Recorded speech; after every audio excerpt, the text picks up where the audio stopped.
अस्सलाम वालेकुम स्टूडेंट्स। आज मैं आपके साथ डेटाबेस सिस्टम को डिस्कस करने आई हूँ, जिसमें हम लोग डेटाबेस की कीज़ के बारे में जानेंगे कि कौन कौन सी कीज़ हो सकती हैं। तो बिल्कुल वक्त ज़ाय किए बगैर हम लोग स्टार्ट करते हैं अपनी कीज़ की तरफ।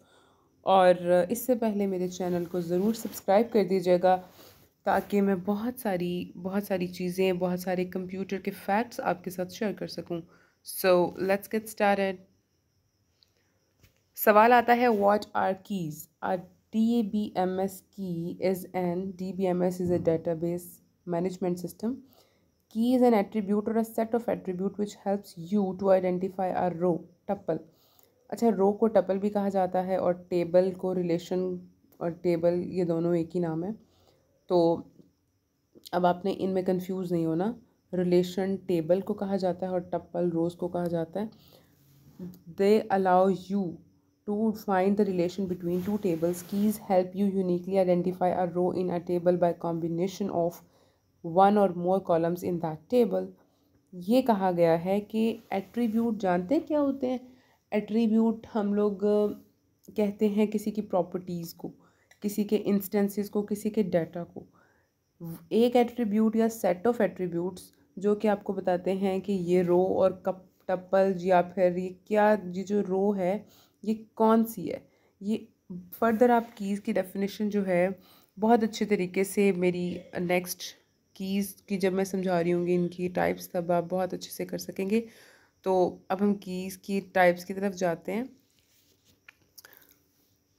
ओके, यहाँ पे एक एग्ज़ाम्पल आ गई है, पहले एग्ज़ाम्पल को देख लेते हैं।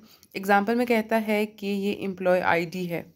एम्प्लॉय आईडी का फर्स्ट नेम और लास्ट नेम है। इसके अंदर एम्प्लॉय आईडी 11, 22, 33, एंड्रियो, टॉम, एलेक्स और जॉनसन, वुड और हेले। तो इसमें जिस तरह से हमने एंड्रयू का नाम लिखा है, टॉम का नाम लिखा है, ये हमारे पास एट्रीब्यूट्स आ जाएंगे। ठीक है, ये इसके हैं एट्रीब्यूट्स, इंस्टेंसेस। ये इसका इंस्टेंसेस है, ये इसका डाटा है पड़ा हुआ है। ठीक है, और जैसे एम्प्लॉय आईडी है, फर्स्ट नेम है, लास्ट नेम है, ये इसके एट्रीब्यूट्स हैं। ठीक है, तो हमने एट्रीब्यूट्स को पहचानना है, एट्रीब्यूट्स को कोई नाम देना है। जैसे एम्प्लॉय आईडी है, ये एक एट्रीब्यूट है, इसको अगर हमने प्राइमरी की का नाम दे दिया या सुपर की का या सरोगेट की का, ये आगे आपको कीज़ जो है वो सिखाऊंगी, तो आपको पता चलेगा हमें की ज़रूरत क्यों पड़ती है। Here are reasons for using key in DBMS. Keys help you to identify any row of data in a table. रो क्या हुआ करती है? रो हमेशा से होती है, हम लोग देख लेते हैं रो क्या होती है। यहाँ पे आप देख रहे हैं एम्प्लॉय आईडी एंड्रयू जॉनसन, इसको आइडेंटिफाई करना है। इसको आइडेंटिफाई करने के लिए हम कीज़ लगाते हैं।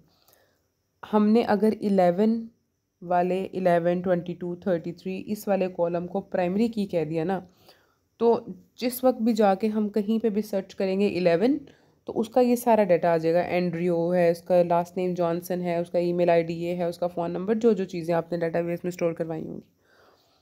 तो keys help you to identify any row, ठीक है, of data in the table. In a real world application, a table could contain thousands of records एक टेबल में पड़े होते हैं, और उन सबको आइडेंटिफाई करने के लिए ऑब्वियसली आप कीज़ का इस्तेमाल करेंगे। Moreover the records could be duplicated, records duplicated हो जाते हैं, तो कीज़ ये इंश्योर करवा देती हैं कि आपने डाटा को यूनिकली रख दिया है।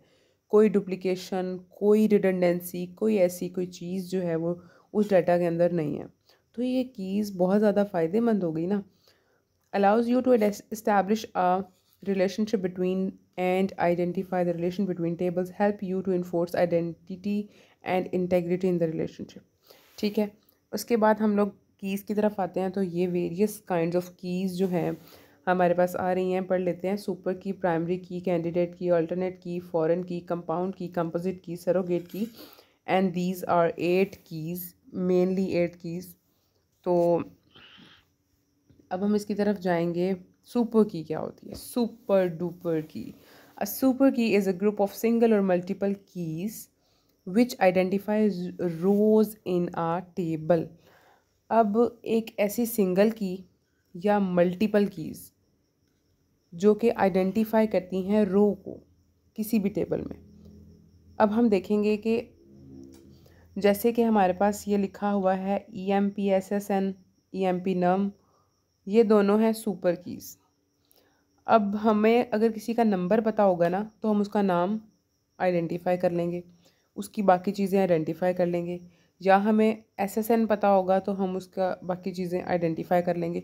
तो ऐसी कीज़ जिससे हम बाकी चीज़ें आइडेंटिफाई कर लें, वो एक मल्टीपल कीज़ भी हो सकती है और एक सिंगल की भी हो सकती है, उसको हम बोल देंगे ये सुपर की है। A super key may have additional attributes, they are not added for the unique identification. उसके और भी एट्रीब्यूट्स हो सकते हैं लेकिन हम उसको यूनिकली आइडेंटिफिकेशन के लिए इतना इस्तेमाल नहीं करेंगे। तो ये सुपर की बहुत सिंपल एग्जांपल और बहुत सादा सी डेफिनेशन है, इसको नोट कर लीजिएगा। सो प्राइमरी की उसके बाद आती है।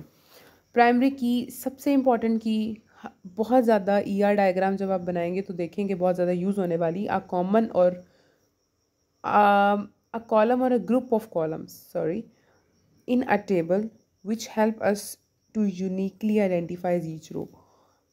हर रो को यूनिकली आइडेंटिफाई करने के लिए ग्रुप ऑफ कॉलम, ऐसा ग्रुप ऑफ कॉलम होता है जिसको हम प्राइमरी की कह देते हैं। ओके, अब हम प्राइमरी की सबसे पहले देख लेते हैं कि इसकी वो क्या है, एग्जांपल क्या है, फिर आपको ज़रा अच्छे तरीके से समझ आ जाएगा। जैसे हमारे पास स्टूडेंट ID यहाँ पे स्टड ID के नाम से लिखी हुई है, स्टूडेंट ID, तो ये प्राइमरी की है। हमने स्टूडेंट ID के अंदर सर्च बार में सिर्फ लिखना है 1, उसका पूरा डाटा 11, उसका रोल नंबर है, फर्स्ट नेम टॉम है, प्राइस लास्ट नेम है, प्राइस कैसा नेम है वैसे, है ना, और ईमेल इसका ये है। तो ये सारी चीज़ें आ जाएंगी, उसको आइडेंटिफाई कर देगा, सिर्फ हमने 1 लिखा।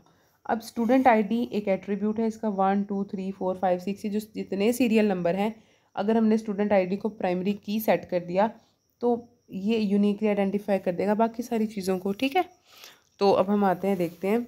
दिस DBMS कांट डुप्लीकेट नहीं हो सकता, यानी इसका क्या मतलब हुआ, एक टेबल में एक से ज़्यादा प्राइमरी की नहीं हो सकती। The same value can't appear more than once in the table. तो फिर क्या होगा कि DBMS में डुप्लीकेशन नहीं आ सकती ना, कि एक ही टेबल के अंदर एक ही डाटा 2-2 3-3 बार पड़ा हुआ है, ये आइडेंटिफाई यूनिकली कर देता है उसको। ठीक है, अब रूल्स क्या है इसके, 2 rows can't have the same primary key value, 2 rows एक प्राइमरी की वैल्यू नहीं हो सकती उनकी, और यानी कि जैसे 1 है और अगला 2 की जगह फिर 1 नहीं आ सकता। ठीक है, तो अब हम देखते हैं, the primary key field can not be null, primary key field null नहीं हो सकती, कभी भी प्राइमरी की फील्ड नल नहीं हो सकती। अब नल का मतलब ये हुआ कि यहाँ पे 1 रोल नंबर की जगह 0 आ सकता है। 0 is not a null value, हमेशा याद रखना, 0 is a value not a null. कभी बच्चे बहुत ज़्यादा ये किया करते हैं कि 0 तो है, ये नल है। No, 0 is a value, it has some value. So अगर आपने 1 की जगह कुछ भी नहीं लिखा तो वो नल है, एम्प्टी। ठीक है, the value in a primary key column can never be modified और updated if any foreign key refers to that primary key. तो प्राइमरी की जो वैल्यू है वो कभी भी मॉडिफाई या अपडेट नहीं हो सकती अगर फ़ॉरेन की हम आगे पढ़ेंगे वो प्राइमरी की से रेफ़र करती हो। हम आगे फ़ॉरेन की पढ़ते हैं, फिर आपको इसकी एग्जांपल बेहतरीन तरीके से समझ आएगी। तो अल्टरनेट की पे आते हैं, keys which is not primary की इज़ नॉट कॉल्ड अल्टरनेट की। अभी तो मैं ये बना नहीं रही, बाकी जनाब ये देखिएगा ज़रा। उसके बाद कैंडिडेट की आएगी। ओके, सो कैंडिडेट की, दिस इज़ द कैंडिडेट की और दिस इज़ इसकी एग्जांपल, और ये कैंडिडेट की आपको अच्छे से समझ आ जाएगी। अच्छा जनाब, यहाँ पे हम 3 कीज़ को बहुत अच्छे तरीके से देखेंगे। पहली बना दी हमने प्राइमरी की, ऐसी ऐसी चीज़ 1 2 3 ऐसी स्टूडेंट ID है जो लिखेंगे पूरी उसके रिकॉर्ड निकाल देगी। ठीक है, फिर हमने बना दी है कैंडिडेट की। अच्छा, कैंडिडेट की ऐसी प्राइमरी की होती है जो कि प्राइमरी की के अलावा होती है, लेकिन उससे भी इंसान